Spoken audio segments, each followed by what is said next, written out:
Hola, muy buenas, descorchadas, descorchados, ¿qué tal? ¿Cómo va todo? Aquí hoy otro episodio de hoy otra vez aquí en el Rincón de Benja. Gracias por cedernos el espacio a Benjamín, que bueno, tenemos a Sergio con muchísimo trabajo fuera de lo que es la pipa donde grabamos habitualmente y bueno, hoy estamos grabando como al principio, ¿no? Un poco a nivel un poco artesano, pero bueno, bien, hoy otra vez con otro invitado de lujo como es Paco Berciano, que ya lo tenemos ahí conectado, ya lo tenemos en línea.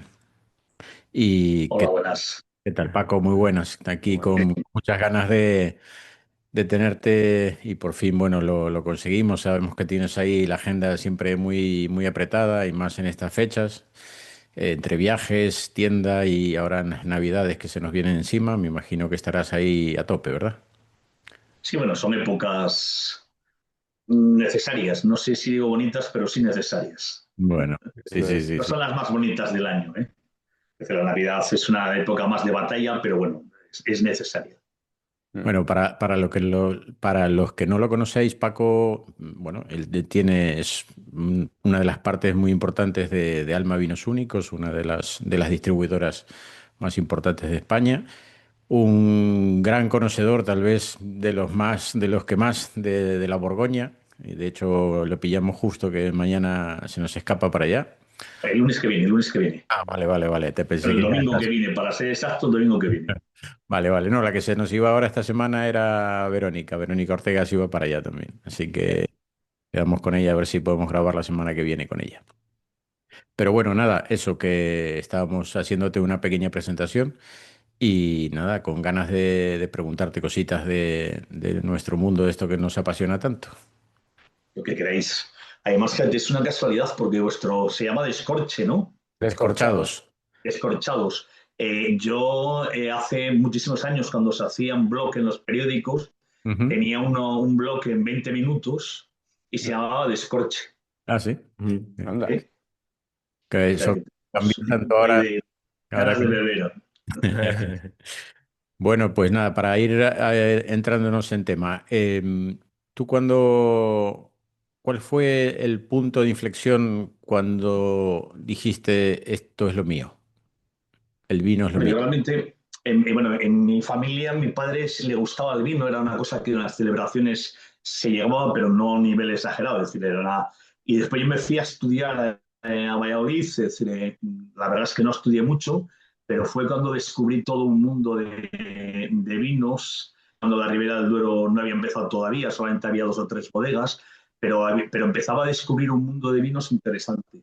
Después me vine a Burgos, estuve 3 años trabajando vendiendo leche, leche pasteurizada, Ajá. y después monté junto con unos amigos un restaurante de vida efímera, de todos los santos a los santos inocentes, Ostras. o sea, de santo a santo, y duró muy poco. Y después ya fue cuando me encontré con Maribé, que la conocí, bueno, la conocía en eso, pero que trabajó algún día con nosotros en el restaurante.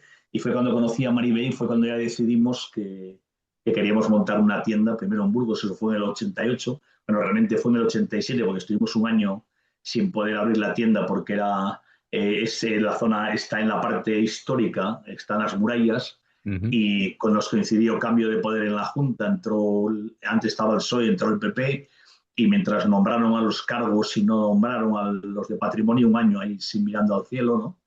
Y en el 88, en septiembre del 88, abrimos la tienda. Estuvimos así durante mucho tiempo y después ya pensábamos que queríamos hacer más cosas de lo de Burgos.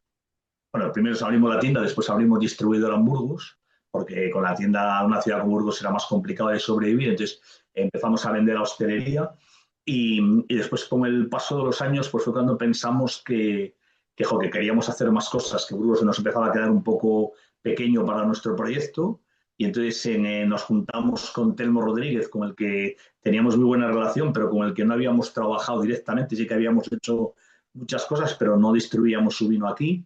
Y, y entonces fue cuando montamos en el año 2000 Alma Vinos Únicos. Ujú. Estuvimos así inicialmente Telmo, Maribel y yo, bueno, Telmo más desde fuera, en el día a día el trabajo lo hacemos más Maribel y yo, y, y después ya en el 2005, creo, 2006, se incorpora con nosotros César Ruiz, lo que supone un paso adelante importante para nosotros. Mm. Pues nada, entonces ya 25 para 26 ya, ¿eh? Toda ya una trayectoria como 20 distribuidora. 25 como Alma, 25. Si además es fácil de saber porque como nacimos en el Ya, año ya, 2000 no ya, hay ya. que mirar el año nada más. ¿Y, Pero y qué es lo que notas sobre todo cara a la tienda, ¿no? Porque bueno, en distribución al final es mucho más variable, pero cara a tienda, ¿notas que sigue habiendo mucho cliente más de etiqueta que de otra cosa? nosotros tenemos dos tiendas. Tenemos una tienda en Burgos, que es la histórica de Vinoteca Lagar, y tenemos la tintorería que hemos abierto creo que hace 12 años. En Ujú. septiembre también, se ve que septiembre es un mes que se nos da bien. Abrimos hace 12 años. Y, y bueno, son dos públicos un poco diferentes. El público de la tintorería es un público más especializado, que va buscando más, es decir, más aficionado al vino, y en el público de Burgos hay facetas diferentes. Hay gente que va muy aficionada al vino y gente, aquí funcionamos bastante bien con los regalos, también regalos, no tanto regalos de empresa, porque eso hay gente que es mucho más especializada que nosotros, y sino regalos entre particulares. Pues típico, tú tienes un amigo que es abogado y te hace un favor y se lo regalas en vino, o un médico que te mira un día, o un abogado, un arquitecto, o lo que sea, un fontanero, ¿no? Que es lo más, que tienes un amigo fontanero ya es el lujo máximo que puede existir en el mundo, ¿no? Para mí, Y entonces, entonces nosotros eso sí que funcionamos. Entonces ahí sí que se mira un poquito más la etiqueta, pero nos dirigimos es decir, nosotros somos un poco especiales a ese nivel, ¿no? Somos menos generalistas que otras tiendas en general, ¿no? Igual que pasa lo mismo que con la distribuidora, una cosa va muy ligada a la otra. Nosotros somos mucho menos generalistas y somos más, digamos, más dedicados a público un poquito más aficionado. mm, ¿Y eso te llevó, el mismo cliente te llevó a tirar por ese camino o fue una decisión de empresa? Es una decisión más propia, digamos. Nosotros hemos ido tirando al cliente por ese camino, ¿no? Ujú, Cualquier persona que venga a Burgos se sorprende de cómo se bebe, la calidad de lo que se bebe en los restaurantes de Burgos, la calidad de las barras. En Burgos puede haber a nuestros momentos a lo mejor 10 sitios donde puedes tomarte champán por copas, puede haber también 7, 8 donde puedes tomarte un amontillado por copas, en ujú. una ciudad de 180.000 habitantes. Entonces, claro, nosotros llevamos aquí muchos años y hemos ido creciendo con gente que le gustaba el vino, y se ha ido creando un gusto común. En Burgos hay un bar como Tiempos Líquidos, que es una de las joyas que hay en toda España, que dicen Diego y Laura, y eso, por ejemplo, bueno, pues yo creo que es el resultado de un trabajo común de mucha gente. mm. Yo siempre asocio Alma a vino gallego, aparte de Borgoña, por supuesto, pero creo que es uno de los grandes culpables de que el vino gallego esté ahora mismo donde está, ¿no? Un Sí, poco la verdad es que en cuando cuanto nosotros, a darle visibilidad, a hacerlo importante, yo creo que Alma es súper culpable de eso. sí, nosotros cuando empezamos, bueno, realmente el vino gallego se incorpora a Alma gracias a César Ruiz, que mencionaba antes, ¿no? Mm. César, que tiene una relación, viene de ser jefe de compras y director de la tienda de La Viña en Madrid. Ujú. Entonces él tenía una relación muy buena con Raúl Pérez, entonces a través de Raúl fuimos viendo todos los nuevos proyectos, y fue cuando empezamos. Es cierto que cuando nosotros empezamos con el vino gallego, a hablar de tintos gallegos, la gente te miraba como diciendo, bueno, eso qué leches es, ¿no? Ya, Claro. ya, ya. No los conocía nadie, pero no, es decir, no digamos un tinto de Rías Baixas, que todavía sigue siendo un poco tabú ahora, ¿no? Pero la Ribera Sacra no la conocía nadie, en Ribeiro era una zona de blancos, no de tintos. Entonces, bueno, estábamos en una época en la cual el vino gallego era absolutamente desconocido. Sí, Y sí. sin embargo, mira, es una de nuestras apuestas porque nos gustaba mucho, y hoy sí que podemos decir que Galicia es una parte muy importante de nuestras ventas, y que quizá tengamos en Galicia, es que no tenemos bueno, yo creo que posiblemente tenemos la mejor colección de bodegas que podemos tener de las que hay. Es decir, en otras zonas tenemos bodegas que nos gustan mucho, son muy interesantes, pero en Galicia, precisamente por ser los primeros en llegar y poder escoger, tenemos una colección de vinos muy interesantes.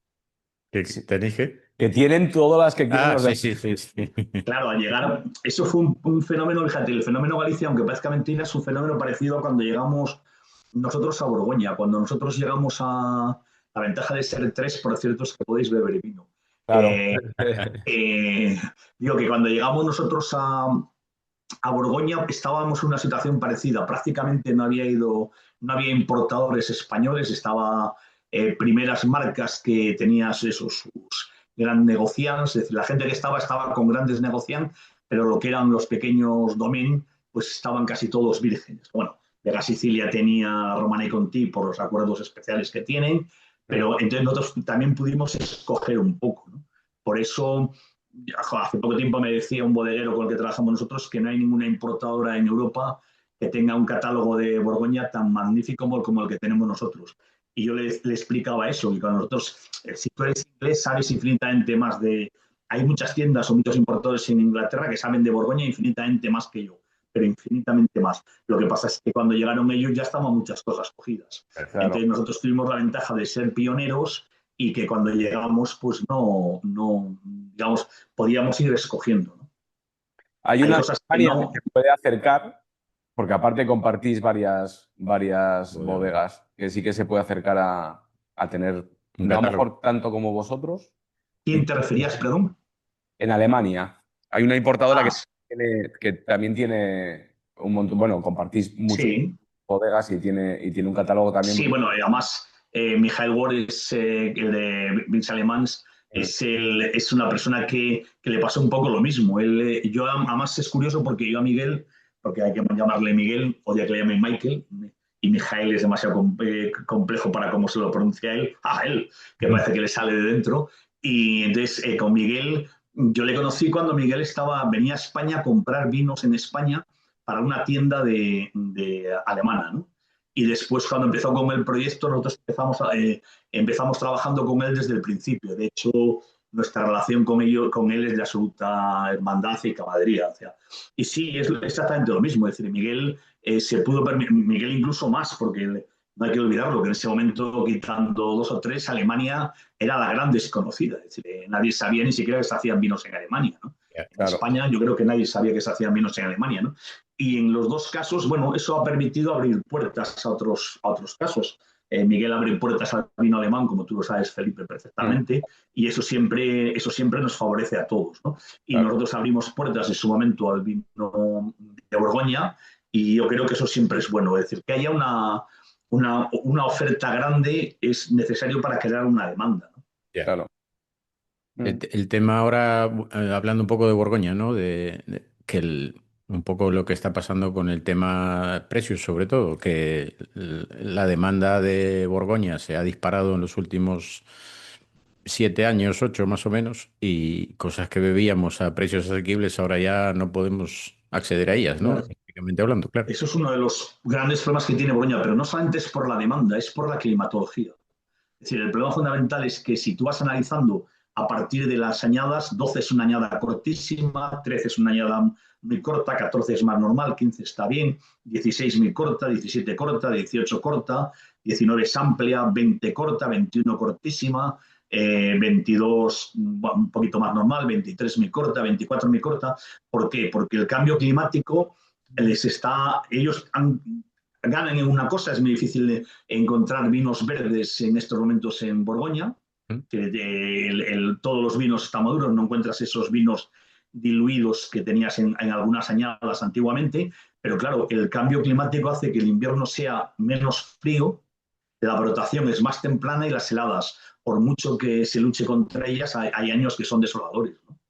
Entonces, ese doble concatenación de factores, es decir, por un lado está lo que se aumenta la demanda y por otro lado que baja mucho la producción, ha producido una subida de precios que afortunadamente 2 años grandes como fueron 22 y 23, que 23 antes creo que he dicho que era corta, pero 23 es larga, es la que es corta, es muy corta, es 21, 22 y 23 son largas, que eso están cuando menos, no sé si bajando, porque ya sabéis que en el mundo del vino cuando alguien sube, bajar es complicado, ¿no? Es decir, subir es fácil, bajar es muy complicado, Posible. pero cuando menos sí se están estabilizando, cosa que era necesario. Es decir, Antes tú bebías un Gran Cru de Borgoña por 150 euros y ahora de una muy buena bodega, y ahora ese mismo vino por menos de 300 no lo hueles. Ya. Y el vino sigue siendo el mismo. Es decir, Claro, no es que el vino no es que la calidad se haya doblado, no.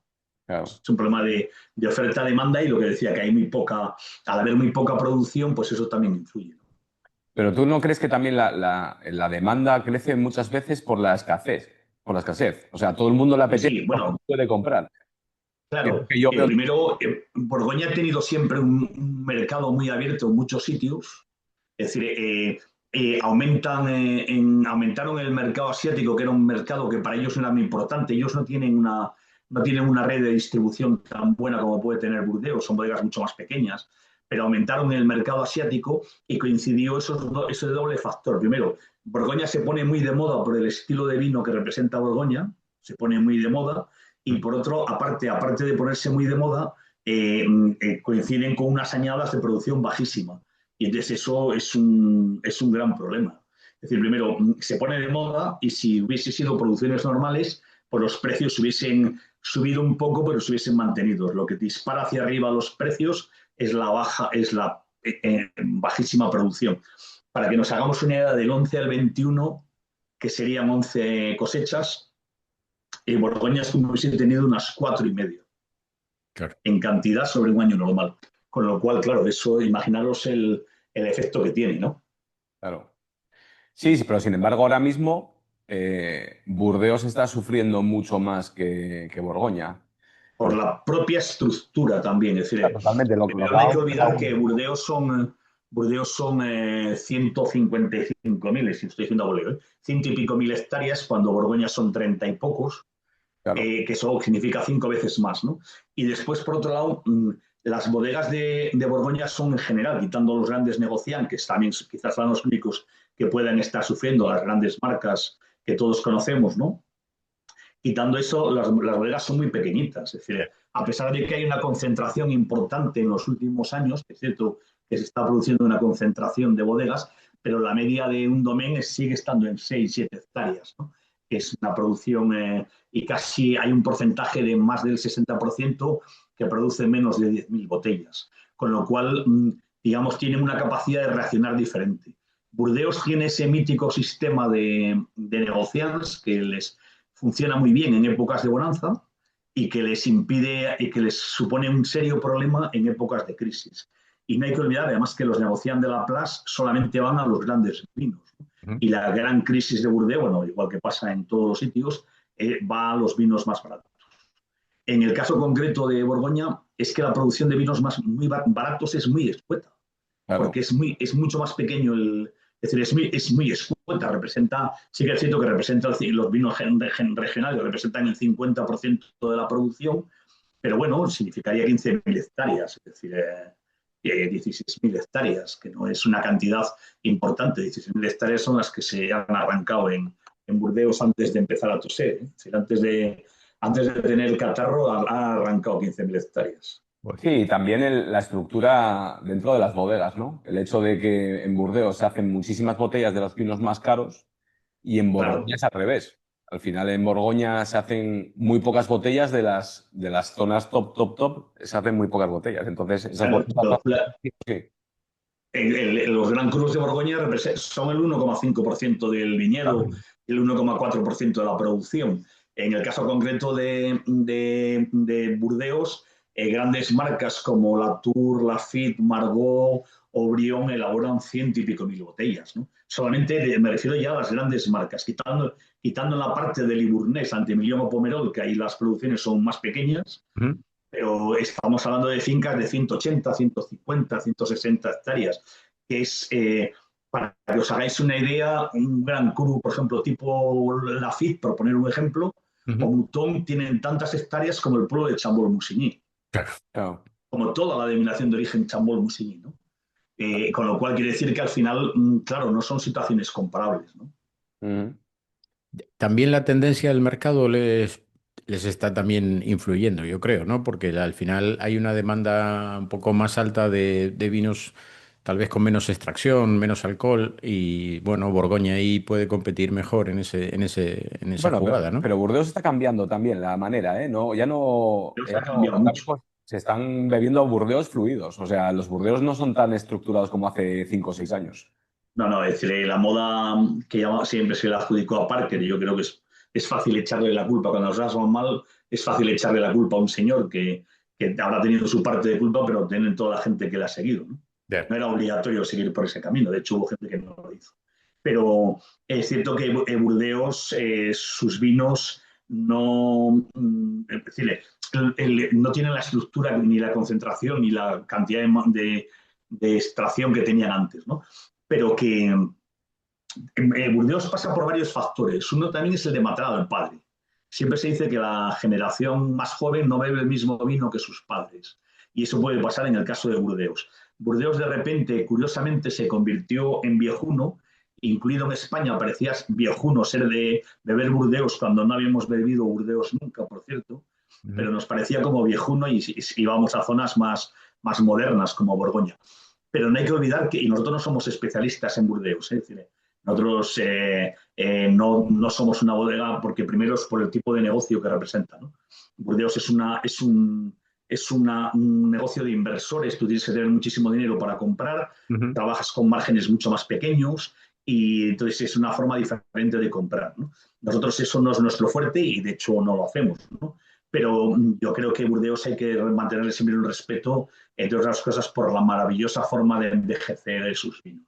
Si tú pruebas algún Burdeos con año, te das cuenta que hay cosas absolutamente deslumbrantes. Ya. Y además, deslumbrantes con más continuidad que Borgoña. En Borgoña encuentras cosas viejas magníficas, junto con otras cosas viejas, ya un poco, no sé si caídas, pero cuando menos más lisas, decir, demasiado lineales, ¿no? Y sin embargo, en Burdeos tienes capacidad de beber cosas absolutamente deslumbrantes. Es más, hoy es más, hasta hace 3 años era más barato beber Burdeos viejos que Burdeos jóvenes. Pero, y ese cambio en el perfil de los vinos de Burdeos, por ejemplo, ¿no tiene que ver con el tema de crisis menos venta, etcétera, que hubieran cambiado un poco el tipo de vino Eh, de cara al consumidor? Burdeos, Burdeos son grandes bodegas regidas por directores. Es decir, en Borgoña, es una de las tragedias de Borgoña que está empezando a cambiar a hueso por la dichosa ley de sucesiones francesas, pero en Borgoña, gran parte de las bodegas siguen siendo de estructura familiar, dirigidas por la familia, que se puede arriesgar o no. Burdeos, las grandes bodegas de Burdeos están dirigidas por un director técnico que no se puede permitir el lujo de hacer riesgos. Él tiene que hacer el vino que el mercado le pide, porque tú no puedes ser el enólogo de Margaux y decir de repente que voy a arriesgarme en esta cosecha, te cargas 150.000 botellas de Margaux y bueno, no vuelves a trabajar ni siquiera en Don Simón. Con lo cual quiere decir que es mucho más conservador a ese nivel, ¿no? También en Burdeos se produjo un fenómeno curioso, que es el fenómeno de la Merlot, Ujú. cuando en el Medoc la Cabernet Sauvignon representaba pero un porcentaje enorme, 70-80% en estos momentos la variedad de uva más plantada en el Medoc, perdón, es la Merlot, Ujú. y entonces eso implica un cambio de estilo, hacer vinos diferentes. El problema que tienen ahora en estos momentos es que tienen que empezar a plantearse seriamente, arrancar toda la Merlot, bueno, toda, la gran parte de la Merlot y volver a plantar Cabernet Sauvignon, porque la Merlot necesita suelos húmedos y fríos. Y Ujú. por desgracia en Borgoña, en Burdeos, en Galicia, en todos los lugares, en Alemania, es decir, lo frío, lo húmedo todavía en algunos lugares se mantiene, pero desde luego lo frío lo vamos a tener bastante complicado, ¿no? Y entonces se está produciendo un cambio interesante en Burdeos, que por otro lado, Burdeos es una zona muy dinámica, ¿eh? Porque claro, hay tanto dinero detrás que le permite ser muy dinámica, le permite mucho acoplarse a los gustos del mercado. Borgoña ha tenido siempre la virtud o defecto, no sé, mi opinión virtud, pero podría ser defecto perfectamente, digamos, de hacer su estilo. Borgoña ha tenido su estilo. En Borgoña las puntuaciones de Parker importan un bledo. En Borgoña nadie sabe si algún vino tiene 100 puntos de Parker, nadie sabe quién es Tinakis, bueno, el Sacklin, es decir, los grandes críticos que en Burdeos, por ejemplo, tienen tienen una importante influencia. En el caso concreto de Borgoña, pues la verdad es que no. A mí no me ha llegado ningún escrito de ninguna bodega de Borgoña diciendo mi vino ha tenido una puntuación de 100 puntos por parte de quien sea, ¿no? No, sea el que sea, ninguno. Con lo cual, al final, eso es importante. Borgoña ha tenido siempre una línea que después ha tenido sus cambios también. Ha habido siempre el mítico cambio de padres a hijos, es decir, cambios generacionales que siempre se notan, sobre todo en las primeras añadas, ¿no? Pero ha mantenido una línea muy parecida, ¿no?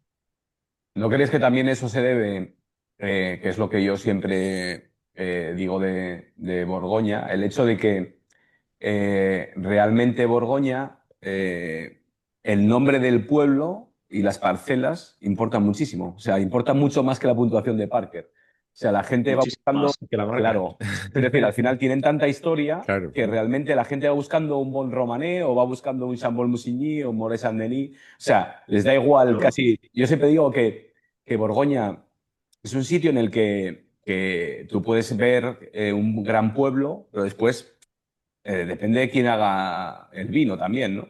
Entonces, realmente el pueblo Pero está ahí. Borgoña siempre ha sido un vino de zona. Y sin embargo, un vino en Burdeos ha sido vino de marca. Claro. De hecho, a principios del siglo XX, cuando se hace la famosa ley del vino francesa, eh, hay una siglo XX o siglo XIX, ahora mismo me estoy perdiendo. Siglo No sé XIX. si es el siglo XX, que es cuando las guerras mundiales. Sí, a principios del siglo XX, cuando se hace la famosa ley del vino francesa, hay una batalla enorme entre, digamos, los delegados de la Asamblea de Borgoña y los delegados de la Asamblea de Burdeos. La gente de Burdeos quiere que lo que determine el vino sea la calidad, es decir, y sin embargo la gente de Borgoña decide que lo que determina el vino es el origen. Entonces, a partir de esa batalla, esa dicotomía, es decir, tú ves Chateau Margaux en grande, pero sin embargo no ves Chambertin de quien sea, Sí, sí. de Charlopin o de quien sea, tú ves el Chambertin en grande y algunas veces el nombre del productor tienes que mirarlo. Si a eso añadimos que en Borgoña ha habido siempre a lo largo de los siglos bastante endogamia y que hay nombres como Bachelet, que hay 50 en todo Borgoña, es decir, y que cuando no existe la ley del heredero único, ¿no? Del hereu, que diríamos nosotros, ¿no? El primogénito. Con lo cual, si uno tiene 4 hijos, reparte las parcelas en 4 hijos, que por cierto tienen, claro, lógicamente el mismo apellido, con lo cual tú tienes que saber quién es Noel Ramonet o cuál es el otro, es decir, tienes que saberte nombre, apellido, no digamos ya los pagos, claro. A ti dicen, oye, no es que, joder, probé el otro día un primer cru de Borgoña que se llama Les Charmes, ya digo, pero ¿de qué pueblo? Porque Les Charmes hay a lo mejor en 10 pueblos, ¿no? Claro. Con lo cual tienes que saberte el nombre del pueblo, el nombre de la parcela, el nombre del productor, bueno, el apellido del productor y el nombre del productor. Y sabiendo esas 4 cosas, puedes al final saber lo que estás bebiendo, ¿no? Entonces no es tan fácil. Eso también es un poco su característica. Es decir, y que estamos hablando, no hay que olvidar que, bueno, quitando Corton y Corto Chandemán, que son 100 hectáreas, los Grand Crus de Borgoña son cantidades ridículas. Es decir, Clos, que es el más grande, tiene unos 50, pero Chambertin puede tener 15, Clos de la Roche tiene, bueno, 16 ahora. Es decir, se mueven todos en esa línea, ¿no? Entonces, claro, son cifras muy pequeñitas, ¿no? Y Paco, entonces ahí la marca determina, la zona determina, perdón. claro. ¿Alguna vez te pasó de encontrarte, ir a ver un productor a Borgoña, por ejemplo, y encontrarte un vino que no estaba a lo mejor a la altura de lo que te esperabas de ese productor? ¿Y Sí, y cómo me ha pasado. lo pilotaste? ¿O sea, cómo lo Bueno, encaminaste? claro, nosotros cuando empezamos, es que nosotros cuando empezamos era complicado, es decir, no había Google, no había, es decir, no había nada. Entonces, ¿tú cómo ibas haciendo el catálogo? Pues el catálogo ibas haciendo probando. ibas a la zona, ibas a restaurantes, si la carta te gustaba y el sommelier te recomendaba un vino, empezabas a hablar con él. Nosotros hemos salido en Francia a las 12 de la noche, que salir en Francia a las 12 de la noche es como salir de aquí a las 2 o 3 de la mañana, Sí. con citas que el sommelier de un restaurante nos ha organizado algunas bodegas. Pero sí que es cierto que ha habido vinos que hemos probado en restaurantes con muchas ganas y con mucha ilusión y que sin embargo después no nos han gustado. Ahora cuando vamos a una bodega, ahora lo hace todo el mundo. Ya, es decir, cuando tú vas a una bodega has probado, no sé si todos los vinos, pero una parte muy importante de los vinos de la bodega los has probado, ¿no? Pero antes el único lugar para probarlos era o comprándotelos en una tienda o en restaurantes, ¿no? No existía la venta online, no existía una serie de cosas que hoy favorecen el acceso de cualquier persona a ese contexto, ¿no? Sí, yo lo que te preguntaba en realidad era que si tú vas a visitar a un productor que ya conoces con cierto renombre en la Borgoña y te esperas un vino a la altura de sus añadas anteriores y a lo mejor esa añada pues no está a la altura, no da la talla. eh, Eso pasa en todos los sitios, no hay que engañarse, nadie tiene continuidad. Eso pasa, hay momentos en los cuales no... bueno, primero en Borgoña tiene una gran diferenciación por añadas, ¿no? No tiene, tú pruebas 18, 19, 20, 21, 22 y 23 y son como 4 mundos diferentes, ¿no? Entonces, y si metes 17, pues 5 mundos diferentes, ¿no? Entonces, son totalmente diferentes unos de otros, ¿no? Y entonces hay gente que después en añadas te gustan más, otros te gustan menos. ¿Cómo llevas a ese, por ejemplo, un fenómeno como la añada 18, ¿no? La añada 18, que es una añada cálida, es una añada muy poderosa, pues yo antes hubiese actuado como actué en su momento cuando salió la añada del 2003. Cuando salió la añada del 2003 yo dije que aquello era una porquería, eso ni es Borgoña ni es nada, no vale para nada. Y los de Borgoña me decían que sí, que la añada, dale tiempo, que va a ser muy buena, un vino no tiene acidez, no puede envejecer nunca. Y yo pensaba, esto es claro, estos que van a saber ellos de Borgoña, si he llegado yo, Paco Berciano, que tengo que darles 4 lecciones de cómo se hacen las cosas allí, ¿no? Y de repente, claro, todo lo que no te gusta es muy difícil de vender, ¿no? Eso yo creo que a los que nos dedicamos de una u otra forma a la venta nos pasa, ¿no? Entonces, yo tenía bastantes 2003 y entonces, tiempo más tarde, probé uno, que además recordaré toda la vida, Clos de Arroz del Eseno, que además es un productor que no vendo yo ahora, y joder, me pareció un vino absolutamente deslumbrante. Y después he ido probando algunos vinos que me parecen absolutamente increíbles. Es más, de lo mejor, hay algunos de los mejores vinos que he probado de Borgoña son del 2003, ¿no? Y entonces, pues en el 2008 ellos dicen lo mismo, ¿no? Que va a envejecer bien. Yo antes te hubiese dicho que no, que es una añada que yo hubiese dejado, pero ahora, bueno, confío en que ellos han demostrado que saben bastante más que yo, ¿no? También es la arrogancia del que llega, ¿no? Bueno, no, hombre, tampoco yo creo que sea arrogancia. Al final es un poco que, bueno, tú estás del otro lado y eres el que compra, ¿no? Y tienes Sí, que pero tienes que siempre hay una plantearlo. parte de los recién llegados a una zona, siempre hay una parte de arrogancia. Cuando tú conoces muy a fondo una zona, te das cuenta de lo que te falta por conocer. Pero sin embargo, cuando tú llegas nuevo, has estado unos días y ya parece que conoces todo. Ya tienes casi todo situado, todo, sabes por dónde van a ir las cosas, cómo se hacen, y sin embargo después te das cuenta que no es así en absoluto. Para no irnos mucho del tema, tenía yo una inquietud. ¿Tú crees que champán Ponte a temblar, Paco. Las en, inquietudes de Felipe. champán en tranquilos le va a ir a pelear con Borgoña Blanco en Eh, los años próximos? Quiero decir, en precio no podría, está prácticamente peleando, pero en calidad, podría pelear perfectamente. Si no hay que olvidar que Champán la parte sur de Champán está al lado de Chablis, no hay que olvidarlo, es decir, que claro. eso es así. Pero quiero decir, el problema fundamental es que el negocio de Champán es un negocio tan interesante que es muy difícil dejarlo. Porque dime tú qué vino tranquilo del cual puedas producir una casa, por no sé, tipo Paul Roger, que puede vender 1 millón y pico de botellas al año, lo puedes vender al precio que lo vendes, en vino tranquilo no hay ninguno. Entonces, eso es por eso el champán es posible que empiece a elaborar algunos vinos tranquilos. De hecho, hay algunos que son interesantes, a precios altísimos, claro, pero yo, si se centrasen en eso, sí. Pero sabe usted que que está realmente también un poquito complicado en el sentido de que, joder, ellos tienen un negocio que es perfecto, ¿no? Lo que pasa es que climáticamente, como siga así el tema, el negocio va a cambiar mucho en champán también. O por lo menos Sí, las zonas y la calificación. tendrán que, más que cambiar, yo creo que tendrán que adaptarse. No hay que olvidar que esas zonas pasaron, todas las grandes zonas vinícolas del mundo han pasado por épocas de frío, han pasado por épocas de mucho calor. Es decir, entonces tendremos que ir adaptando el cultivo, tendremos que ir adaptando la forma de trabajar, tendremos que ir, en el caso concreto del champán, tendrán que adaptar también un poco los rendimientos, es decir, y trabajar un poco la viña, que en general, excepto algún viticultor muy determinado, no se hace mucho, porque aquello es un chollo, es decir, entonces hay que hacer cambios, pero yo no creo que, vamos a ver, el momento, si champán tiene que empezar a cambiar de pensarse de zonas y todo, en España ya podemos dedicarnos a plantar cereal en todos los sitios porque el vino lo tenemos perdido.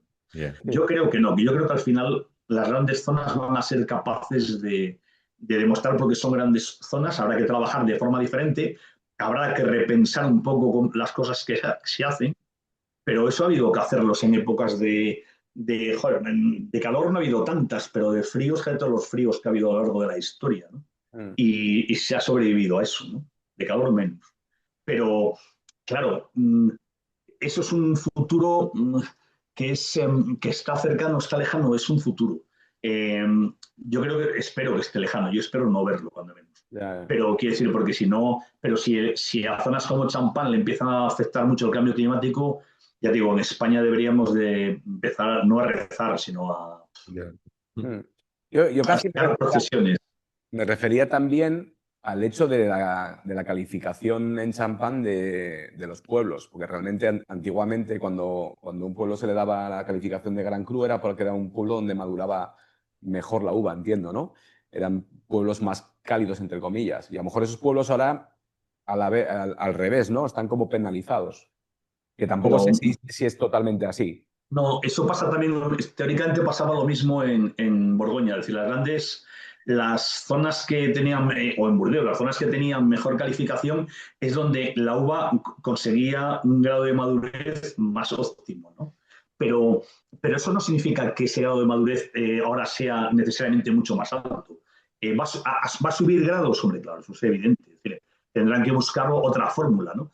Pero pero bueno, mira, joder, en el PND, fíjate la temperatura que hace y se están haciendo algunos, iba a decir cavas, ya bueno, o corpinato. Hay algunos elaboradores tipo Gramona o Recaredo que están a la altura de decir que son buenos, o sea, con productos muy, muy buenos, ¿no? En unas condiciones climáticas infinitamente peores que las de champán. Con lo cual, yo creo que los grandes viñedos tienen muchas cosas aparte del clima. Tienen un suelo, tienen la capacidad de retener agua, es decir, son suelos que por un lado drenan rápido pero retienen agua, que eso es uno de los grandes encantos. Jerez, si no entendiésemos el suelo de Jerez, sería absolutamente imposible pensar en que en Jerez se diese vino, ¿no?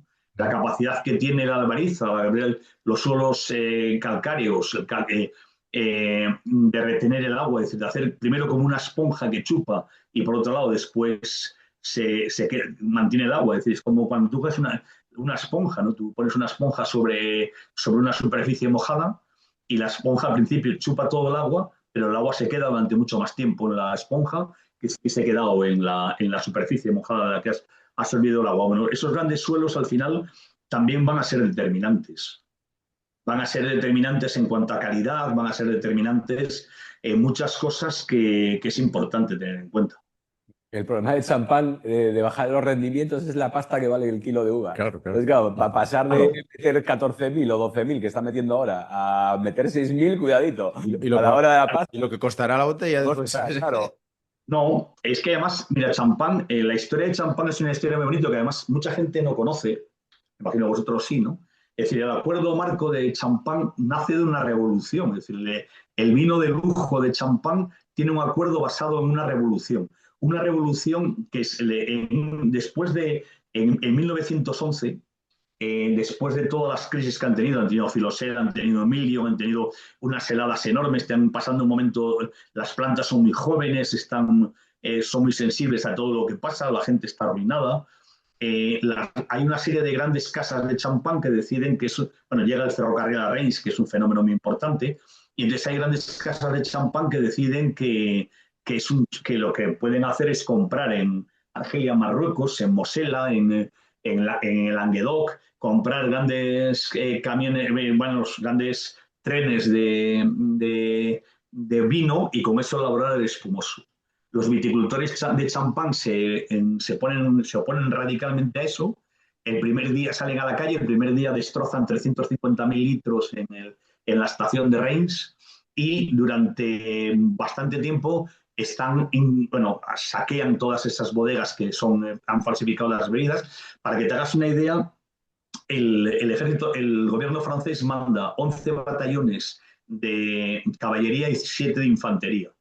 Y ni siquiera si es capaz de remover. Entre otras, porque la caballería de aquellas son camiones y los que hacen los viticultores, que son muy listos, es con las botellas que han ido incantando, van rompiendo todos los caminos, con lo cual se acabó la infantería. Claro. Y después se acabó la caballería, quiero decir, y la infantería, pues claro, el champán, cualquiera que lo conozca sabe que está lleno de túneles, ¿no? Es decir, antiguas minas. Entonces, claro, perseguían a los viticultores y los viticultores desaparecían de repente, ¿no? Yeah. Y desaparecían en otros quinos, que hacían todo bajo tierra. Entonces, entonces de eso, el gobierno francés, en un momento determinado, cuando se dio cuenta que la represión no servía, obligó a sentarse a unos, y entonces ahí sale el acuerdo marco de Champán, ¿no? Ahí sale cuando ellos llegan a un acuerdo entre viticultores y casas para fijar el precio y la producción de esa revolución, ¿no? Es decir, que no deja de ser más curioso que, oye, una contradicción que a mí me parece muy poética, ¿no? El vino, por excelencia de la fiesta, de lujo, de todo, es el resultado de una revolución campesina, ¿no? Yeah. Bueno, muy típico francés eso, ¿eh? Sí, bueno, es que los franceses no hacen muchas huelgas, pero sí que es cierto que cuando las hacen, las hacen. Cuando las hacen de verdad, no van... Ellos no son de andarse con rodeitos. Sí, y también, yo creo que también es por la estructura del campo francés, ¿no? Yo siempre digo lo de que en Francia se estudia para quedarse en el pueblo y en España los que se quedan en el pueblo son los que no estudian, ¿no? Creo sí, está claro. La gran diferencia, ¿no? entre el campo francés y el español, aunque ya ahora en España hay mucha gente que estudia para trabajar en el campo, pero sí que en Francia es mucho más marcado. Sí, además en Francia, la vida en el campo es buena, ¿no? Es decir, tú ves los pueblos franceses y los ves con los pueblos españoles y te das cuenta que hay una diferencia todavía muy, muy, muy importante, ¿no? Sí, eso es cierto. En España había en las familias de viticultores, además había y sigue habiendo, había uno el hijo que era más listo y otro hijo que era un poquito más torpe. El más listo le dedicaban a la venta y el más torpe al campo y a la bodega. Entonces era un poco la dinámica. Si tú vas viendo muchas bodegas de España, de bodegas familiares, te das cuenta el más listo, que después resulta no era el más listo, pero el que parecía más listo, que como decimos aquí en Burgos sería el más listillo, se dedicaba a la parte comercial, y el otro, que aparentemente era pues el que se dedicaba al campo y a todo eso. Paco, y volviendo un poco a España, ¿quién fue o quién es el productor que te marcó más en estos 25 años? ¿De España? Sí. Bueno, Telmo, lógicamente, porque Telmo tenemos una relación siempre con él. Además, Telmo me encantaba lo que estaba empezando a hacer, no lo que hacía. Cuando nosotros empezamos con Telmo, me gustaba lo que hacía, pero sobre todo me gustaba mucho lo que estaba empezando a hacer. Es decir, cuando veías todos los proyectos de viñedos que iba comprando, que iba cogiendo, que todavía no empezaba a comercializarlos, entonces eso me encantaba. Y después, para mí, una figura importante es Raúl Pérez y Rodrigo Méndez. Sí, Rodrigo Méndez, porque, bueno, aparte de ser una excepcional persona, hace algunos de los mejores vinos que se hacen en España. Para mí, por ejemplo, el blanco que posiblemente más me guste es Finca Genoveva. Si Finca Genoveva, si no se vende y no se considera el número uno, es porque no cuesta 100 euros. Yeah.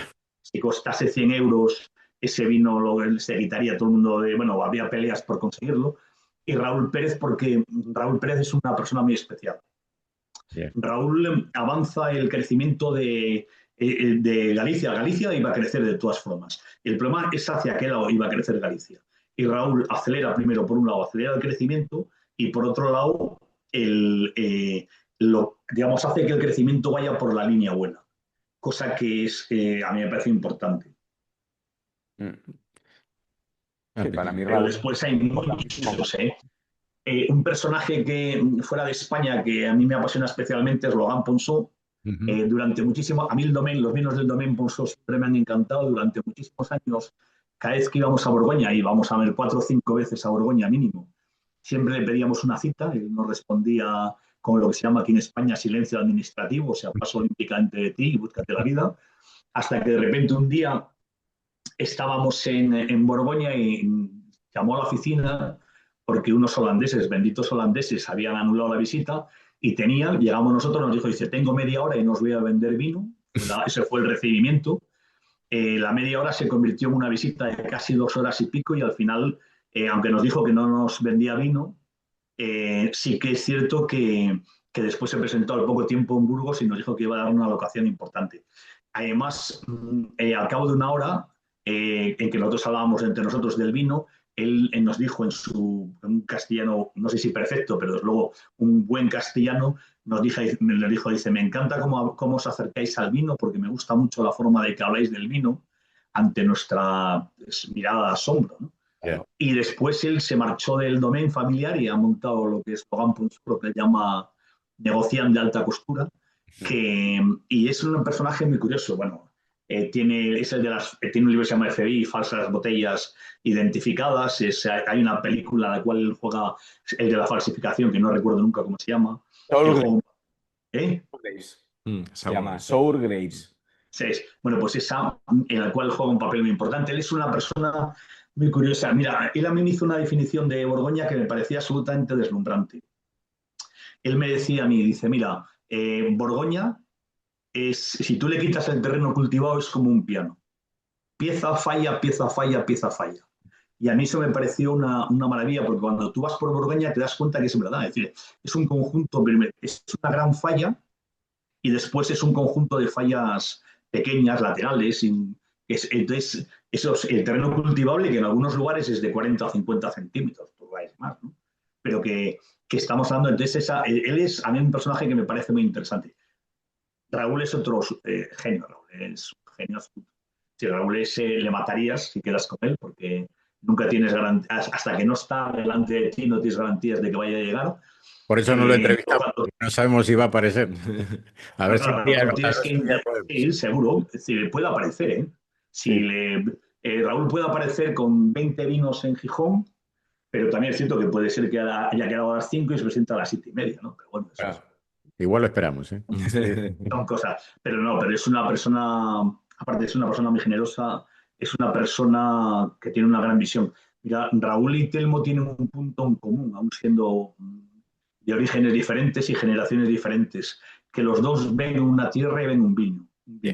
A mí, por ejemplo, de Telmo una de las cosas que me apasiona es que él ve un viñedo y ya sabe el vino que quiere hacer, porque saben interpretar el suelo, ¿no? E incluso en viñedos, en muchas ocasiones, medio muertos o medio abandonados, como ha pasado en algunas ocasiones, ¿no?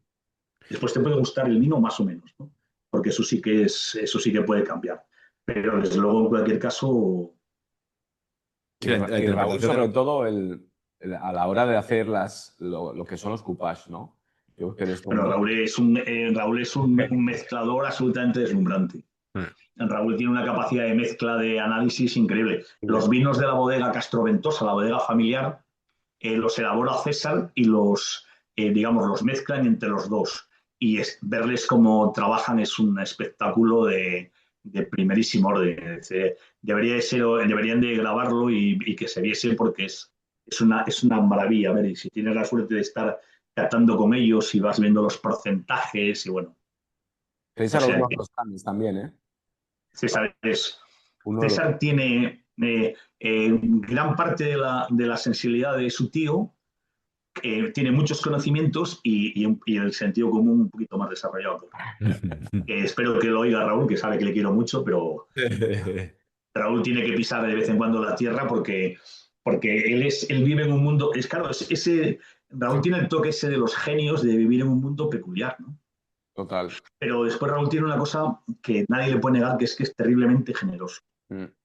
A la sombra de Raúl han salido muchísimos proyectos Sí, claro. de los cuales él no ha sacado, digamos, prácticamente, bueno, nada.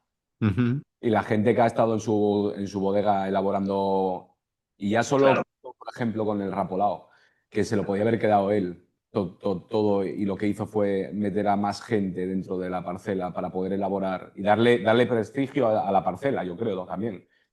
Eso es convertir esa parcela en la única en España que yo sepa, no sé si hay alguna más, yo desde luego no la conozco, en la cual varios elaboradores él busca elaboradores, amigos, y para compartir ese éxito, compartir esa finca, ¿no? Y después no hay que olvidar que durante mucho tiempo muchísima gente ha elaborado en su casa. Claro. Es decir, en su casa ha sido el lugar donde todos han ido aprendiendo. Raúl no jamás les ha quitado un secreto. A gente incluso que en algunas ocasiones, algunos después con él no se han portado tan bien como deberían, porque es que no siempre el agradecimiento es tan normal, ¿no? Pero que en cualquier caso es así. Sí, Tano siempre suele hacer una pregunta después que entrevistamos a Ferran, lo de los 50-50-50, ¿no? ¿Cómo bueno, es? sí, bueno, sí. Lo de la idea que tú tienes de la última entrevista que tuvimos fue con Pedro Ballesteros. A Y la él mítica frase suya, sí. siempre me dice que 50, 50 vinos por encima 50 vinos de que produzca más de 50.000 botellas y cueste más de 50 euros. Eso es una cosa absolutamente esencial. Es decir, eso es lo que marca la creación de marcas. Es decir, en España, si te das cuenta, las marcas más conocidas son muy, muy pequeñas. La única excepción es Vega Sicilia. Que Vega Sicilia hay que reconocerle a los Álvarez, sobre todo a Pablo Álvarez cuando llega, que la acerca al mundo. Cuando Pablo Álvarez coge, vosotros no sé si habríais nacido en el 82, pero si habéis nacido hace poco, entonces...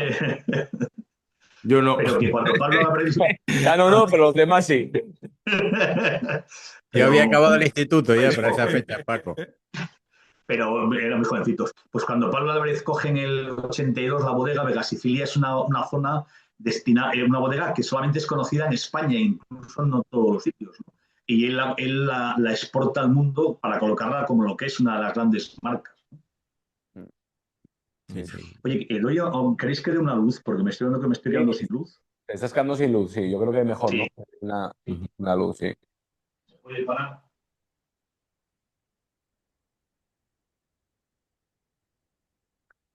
Perfecto. No sé si así está bien o si no me giro. Sí, sí, está bien. Nada, está bien. Sí, sí. Si queréis me giro a la mesa, que tampoco cuesta nada. Pero Yo creo que bien. Bueno, esta, por ejemplo, igual está. Ahí, Ahí, perfecto. Ahí, perfecto. Ahora sí. vale. Ahora sí. Perfecto. Luego tienen que comentarnos Pues bueno, sí. lo de Pedro Ballesteros. Pedro, que es una persona muy preparada. Es decir, tú puedes coincidir o no coincidir en algunas cosas que dice él, pero lo que nadie le puede negar es que es una persona terriblemente preparada. Entonces, la frase esa es verdad. Necesitamos esos 50.000 botellas de vinos de prestigio. Porque nuestros grandes vinos, ya digo, quitando Vega Sicilia, fíjate la producción que tiene. Ínfima. Yeah. Producciones muy pequeñas, sí. Sí, sí. No, y después todo lo que hay a esos precios son todas pequeñísimas. Todas muy pequeñas. Es decir, ya digo, si tú quitas Vega Sicilia, yo no creo que haya ninguna bodega en España que tenga no solamente 50.000, sino a lo mejor ni siquiera 20.000 o 30.000 No, ni 20.000. botellas. Eso, Rioja Alta.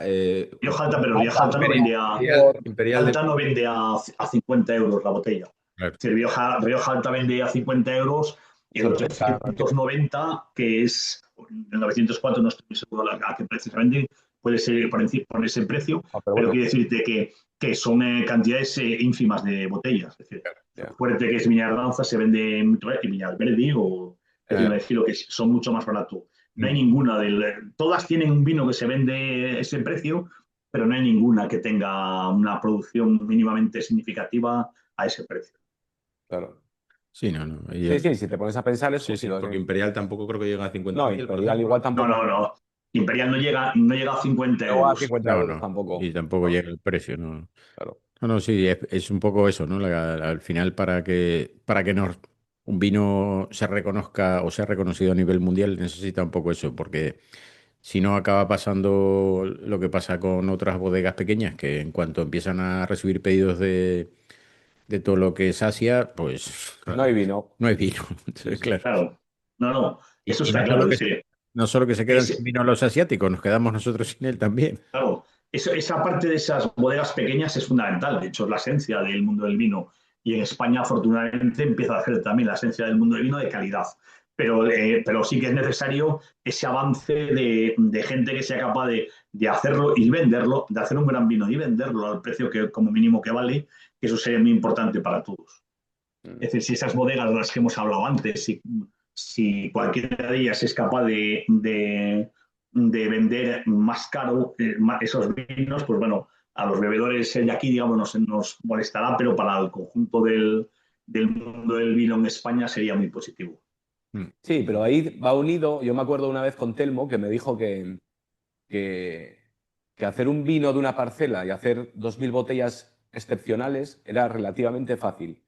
Que lo difícil Sí, era hacer un gran vino, hacer 100.000, 200.000 o 500.000. 300.000 botellas. Que eso es que para él lo complicado era hacer un gran vino, claro, tantísimas botellas. claro. No, eso está claro. Es decir, hacer un vino, bueno, no es tan fácil porque si no lo haría todo el mundo, ¿no? Ya, Pero claro. quiero decir Pero si tienes que una gran es, parcela y tú eres bueno, claro, es algo te sale. el- Claro, el- lo difícil es encontrar esa gran parcela, pero si tienes una gran parcela, el resultado que te va a salir es bueno. Pero sin embargo, para elaborar lo otro tienes que tener más cosas, ¿no? Es claro. decir, entonces tienes que tener partir de un buen viñedo. Es que hay muchas cosas que son pero que en España va a costar su tiempo. Sí, está llegando el que los vinos se vendan ya caros, porque, bueno, poniendo el ejemplo de Galicia que estamos diciendo, o sea, Galicia no soñaba vender vinos a 130 euros que se están vendiendo ya cosas Ya, ahora mismo en Galicia. O sea, eso sí que va a llegar. El problema yo creo que es la cantidad. Eso sí Claro. que va a ser Es mucho más. decir, que Galicia más. se puedan vender vinos caros, sí, pero la cantidad no. El problema fundamental es que hay una dicotomía muy grande entre vinos de más de 100 euros y vinos de 5 o 10 euros. Es decir, que falta la clase media. claro. Claro. La clase media, esas son los 50-60. Es la que da valor, la que da en sentido Claro, valor, claro. sí, porque en Burdeos no todos son vinos de 100 euros, Ujú. o de 100 y pico euros. Hay mucho vino de 50-60, pero eso es lo que marca el toque, ¿no? Sí, pero por eso ellos hacen como el tema de la segunda marca, de la tercera No, marca. pero no se la segunda marca, porque la segunda marca es otro nivel. Normalmente no soy, bueno, depende, algunos sí que tienen ese perfil. Pero, por ejemplo, hay muchos chatos, no primer Gran Cru, pero sí segundos o terceros, que venden en torno a los 60-70 euros. Es decir, con lo cual, digamos, tienes eso. Es decir, no todo el mundo en Burdeos vende a los precios de los Gran Cru, que Ya, además quisieran ellos, ¿no? ya, claro. Te contamos un poco lo que bebimos, Paco. A ver, te damos un poco Sí, de... a ver, cuéntame. A Bueno, ver. hablando del 18, que hablaste del 18 y de Raúl, estábamos bebiendo la Poulousa de Raúl, del proyecto de la Vizcaína. Mm, 18. Bastante cálido, o sea, Mm. debe ser una añada muy, muy cálida también en Bierzo. Sé que en Ribera es muy cálida. El Sí, 18 es cálido iba a decir todo el mundo, no, pero en toda Europa. ujú, Imagino que en Alemania también. 18 bueno, es muy buena en Alemania, claro. pero Sí, claro, pero no deja de ser cálida. Es Ujú. una añada muy buena, pero es un poquito más cálida de lo normal. Y, por ejemplo, aquí en España también es muy cálida, sí. sí, se le nota, estaba Sí, Color, un poco la oloroso, madera también, un poco tostado ahí, sí, esos sí, toques de pero se le notaba esa parte de la fruta ya bastante madura. madura. Después bebimos nada, una Pinot de entrada alemana, de una bodega que se llama Deutscherhof. Y estábamos bebiendo ahora un Lo, tinto lo de Gutiérrez, de, Mistura, ¿no? de mistura, mixtura, sí, lo que hace Guti. lo que hace Guti en el Bierzo, que está Ah, bastante interesante, la verdad. ¿de qué año? Creo que es 21, 2021, sí. 21, sí. Sí, sí. 21 es justamente lo contrario que 18 también en todos los sitios. Sí, sí, sí, es más fría, sí. mucho más. y estamos bebiendo eso. Ujú. No estáis bebiendo mal. No estamos bebiendo mal. No, no, no. Normalmente no solemos beber mal. La Paulosa, creo yo recordar, pero es que eso sí que no estoy tan seguro, que es una zona más orientada al sur y más arenosa, pero no estoy seguro. La de Guti, la No, de no, No, no, digo la de Raúl.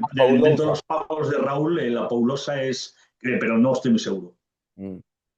¿Qué dejas? De memoria no me acuerdo ahora mismo. No, normal, Son los años. normal. Al final. Pues muy bien, no Bueno, sé. tienen que contarnos los vinos. Eso. Tienes que contarnos el último vino o los últimos vinos que hayas tomado que te hayan impresionado más o que te hayan, ¿cómo decía Leti? Ya no me acuerdo. Emocionado. Emocionado, que te Emocionado, haya sí. emocionado más. A ver que piense un poco. No tiene que ser ni caro ni barato, o sea, no es influencia. Hay un Que vino te que haya me tocado. produjo, hay un vino que me produjo una emoción increíble porque fue un Chambertin de Charlopen del 99, que es una de las mejores cosas que he bebido en mi vida. Es Ujú. decir, es cierto que siempre el último gran vino que bebes es el mejor que has bebido en tu vida, ¿no? Nosotros somos como los partidos de fútbol, el partido del siglo.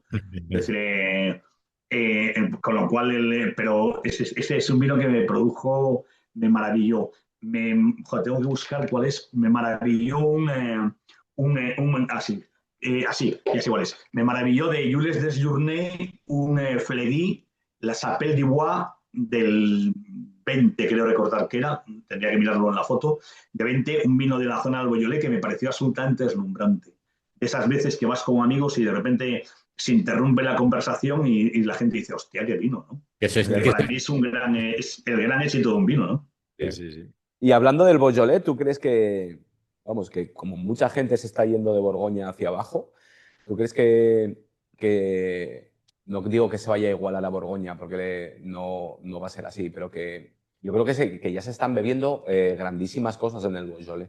Muy buenas. Aparte de primero, Beaujolais tiene la ventaja de que con este cambio climático todas sus añadas van a empezar a madurar. Bien. Segundo, el precio que está la tierra en Borgoña, muchísima gente joven de Borgoña se va al Beaujolais, con lo cual tienes primero los suelos que son muy graníticos, los suelos graníticos del Beaujolais son preciosos, unos suelos magníficos.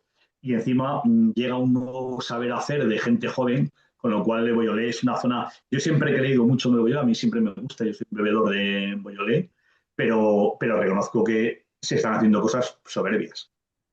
Esta persona que digo yo, Jules Desjournées, que no se llama Jules Desjournées, no se puede llamar así la verdad.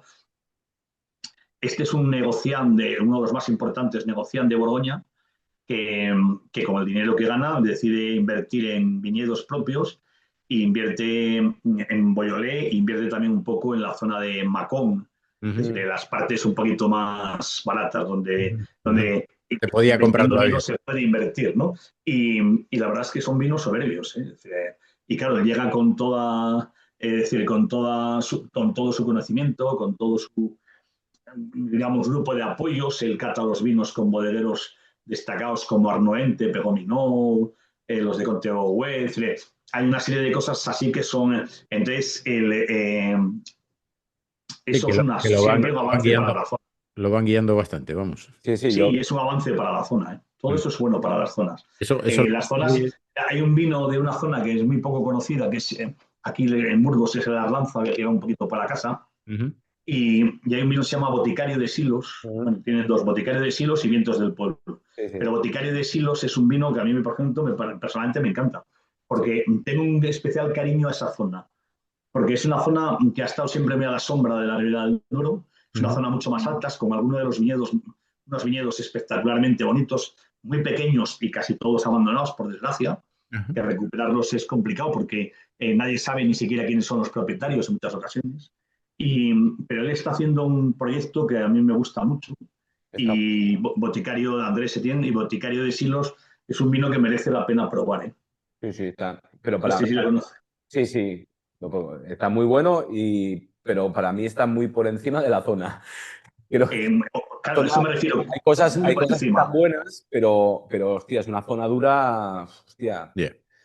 Claro, es una zona que tiene, es decir, ahí se ha abierto un camino que lo abrió él, hay 2 o 3 más que siguen, pero que lo importante es que en las zonas tiene que haber siempre alguien que abra un camino.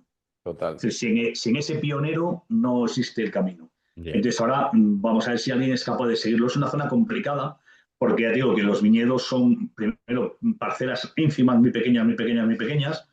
En muchos casos pertenecen a familias que, claro, la parcela es tan pequeña que no les es rentable venderla, Claro. porque tocan al final a 10 euros cada uno, Claro. con lo cual al final pues las alquilan, es decir, es complicado. Pero es una zona con mucho potencial. Si se hace bien, es una zona con mucho potencial. Son viñedos de altura, estamos hablando de los viñedos de Andrés Etienne, los de Boticario de Silos, están a más de 1000 metros. Claro. Es decir, son viñedos muy altos. Con lo cual, bueno, no todos, ¿no? Pero algunos son viñedos más de 1000 metros, es decir, son viñedos muy altos. En cualquier caso, son viñedos altos. Sí, pero a nivel de elaboración, ahí hay algo diferente porque la estructura del tanino no tiene nada que ver con los vinos de Arlanza que tomas. Claro, es que la Arlanza en general no se elabora, la gente no ha querido, o no ha podido, no ha sabido, no ha querido, no lo sé, apostar por la calidad, y Andrés sí que lo ha hecho. Yeah. Claro. Es que a nivel de textura, los vinos de Andrés no tienen nada que ver con lo que yo había bebido de... De hecho, yo había bebido alguna cosa de Arlanza buena, pero con muchos años. O sea, de una bodega que se llama Huezo, puede ser, o algo así, que vende Huezo, sí. con muchísimos años, y que, claro, con muchos años, ese tanino ya estaba Pulido. más pulido y tal. Los vinos estaban bien, pero ostras, yo me recuerdo una feria de vinos de Arlanza aquí en Gijón, que fue una feria complicada. Sí, durilla. No, dura, sí, no, ya digo, si es hoy, bueno, hay otros 2 personas jóvenes también que han salido. Alguna cosa más, sí. Sí, pero que la verdad es que, bueno, estoy intentando recordar cómo se llama, ya no me acuerdo, es que mi memoria algunas veces es un poco rara. Bueno, es decir, hay 2 que ellos saben perfectamente quiénes son, que han hecho cosas y que están haciendo cosas interesantes. Y bueno, en el momento que la zona tenga 2 o 3 elaboradores de prestigio, pues ya, digamos, repuntará algo, digo yo. Yo tengo esperanzas en ella, pero bueno, no sé si la esperanza la tengo más por la zona y... Más corazón que razón. A lo mejor sí, yo creo que sí. Sí, pero vamos, quiero decir, si se puede hacer vinos como los del Boticario de Silos, la zona tiene posibilidades. A mí me parece un gran vino. De hecho, la última feria vuestra fue de los vinos que sorprendieron, y lo hablábamos, fueron de los que más sorprendieron a la gente. O sea, sí. No, que es un vino que está de puta madre. Bueno, no sé si la expresión es muy oportuna, pero no. Pues eso está muy bien. Está perfecto. Y hablando de Beaujolais, bebí uno vuestro hace poco que me voló la cabeza, que fue un Lafarge Vial. Claro, Lafarge Vial es el proyecto que hace Frédéric Lafarge con Chantal, con su mujer. Ahora están ahí echándole la mano a sus hijos. Y es buscar en grandes viñedos de Beaujolais. Y ellos hacen una cosa, porque por ejemplo hay otros elaboradores tipo que tenemos nosotros, pero digo solamente para decir los nuestros, tipo Thibol y Gerbeler, que son, digamos, tienen una apuesta más borgoñona en la forma de elaborar, pero Lafarge hace como una síntesis maravillosa de las 2 culturas, de la forma tradicional de elaborar en el Beaujolais con la forma tradicional de elaborar en Borgoña, en su caso concreto en Volnay. Bueno, Volnay, Mersol, pero quiere decir que, y él es, Michel Lafarge es una de las bodegas históricas, y Frédéric es un personaje absolutamente encantador. Visitar esa bodega merece la pena, y el proyecto Lafarge Vial a mí es un proyecto que bueno, yo es uno de mis vinos de cabecera. Los típicos días en que no tienes nada claro que vas a beber, o que vas con alguna gente que dice, no sé qué beber aquí, pues eso está buenísimo, pero buenísimo. Siempre a mano. ¿El Fleury que tanto te gustó, ese lo distribuís vosotros, no? Sí, el de Jules del Journet sí. Es un negociant con el que nosotros hemos hecho cosas en varios momentos. Y bueno, pero no negocian en el sentido de Burdeos ni en el sentido de Boloña. Es un comerciante de vinos, que sería la palabra más adecuada, un distribuidor de vinos, ¿no? Habrá que coger un par de Y botellas para probarlo. ¿Qué? y el vino está muy bien. Jules Desjourné Mm. está muy bien. Lo que pasa es que la Farce que hace poco en el La Beaujolais, Farce hace varios vinos, pero no mucha cantidad, ¿no? hace poca cantidad, ¿no? Porque es bastante Eh, complicadete de conseguir y eso. No, nosotros tenemos, ¿eh? Es decir, nosotros hicimos una apuesta de guardar añadas, Mm. porque pensábamos que iba un vino que iba a envejecer muy bien, y hicimos una apuesta de guardar añadas y tenemos algunas añadas viejas todavía. No sé si mucho o poco, pero alguna añada vieja sí que tenemos. Bueno, Sí. vieja, es decir, vieja contando que él empieza en el 15 o el 16, no recuerdo exactamente. Sí, sí, viejas yo he probado vuestro de Chamonix. De Chamonix sí que teníais cosas de los 90. El Samonar sí, lo que pasa es que el Samonar a mí Samonar me encanta. Mm. Los Samonar viejos son una pasada. Pues. Sí, otro perfil que la Farce, pero... Totalmente, no se parece en nada. El No. Samonar sería el perfil más tradicional de Beaujolais, el Beaujolais histórico, y la Farce hace un poco síntesis entre digamos, el conocimiento de Borgoña con la tradición de Beaujolais. Entonces, hacen vinos totalmente diferentes, claro. Sí, Pero sí. en los dos casos son vinos muy fluidos, muy disfrutables, muy bebibles, llenos de fruta con mucha complejidad Mm. y con muy buena capacidad de envejecimiento, que es uno de los aspectos Sí, a tener en claro. cuenta. Hablamos de Chamonix yo creo que yo bebí 96, puede ser, o 93 a lo mejor también, 96, 93 y sí. 96. Tuvimos 93, 96, sí. Sí, sí, sí, que eran, quiero decir, eran vinos ya con 20 y pico Bueno. años. Bueno, Paco, habrá que dejar a este Sí, hombre, habrá que dejarlo. dejarlo, que ya le robamos más de una hora ahí de su tiempo, pero que tendrá más cosas que hacer que hablar con nosotros. Pues, Bueno, tenemos la ventaja de que es fiesta, o sea que no podemos, no hay problemas. Es verdad. bueno, Paco, nada, agradecerte infinitamente. Un placer hablar como siempre. Súper, Disfrute. sí, sí, súper didáctico, muy entretenido, muy sintáctico y la verdad que apetece mucho hablar contigo siempre. Pues Eh, nada, muchísimas gracias. nada, gracias a Muchísimas gracias. ti y nada, Gracias. Un abrazo a los nos tres. veremos por ahí. Gracias, Paco, un Un abrazo. abrazo. Hasta luego. Chao, Gracias. Jacobo. Chao. Bueno, pues nada, acabamos ahí una charla súper interesante con Paco Berciano, una persona, vamos, encantadora y que sabe. Y bueno, Infinito. yo no conozco a nadie, yo no conozco a nadie que conozca tanto de Borgoña, vamos, De los seguramente habrá, grandes, son conocedores. pero que tengamos acceso y que hable castellano, que hable español, pues seguramente es de los que más. Y bueno, nos ha hecho un paseo por grandes productores de la Borgoña, de Beaujolais bueno, de aquí de España, lógicamente. Nos ha dado pistas para comprar. Sí, sí, Nos sí, lo sí, dijo de todo. sí, estar atentos ahí, escuchar bien, apuntar los productores que hablo de varias zonas que prometen y va a haber cosas para probar. Así que nos vemos en el próximo episodio. Así que bueno, salud chicos y Salud. pasarlo bien. Salud. Hasta el próximo capítulo. Eso, ser felices. Correcto.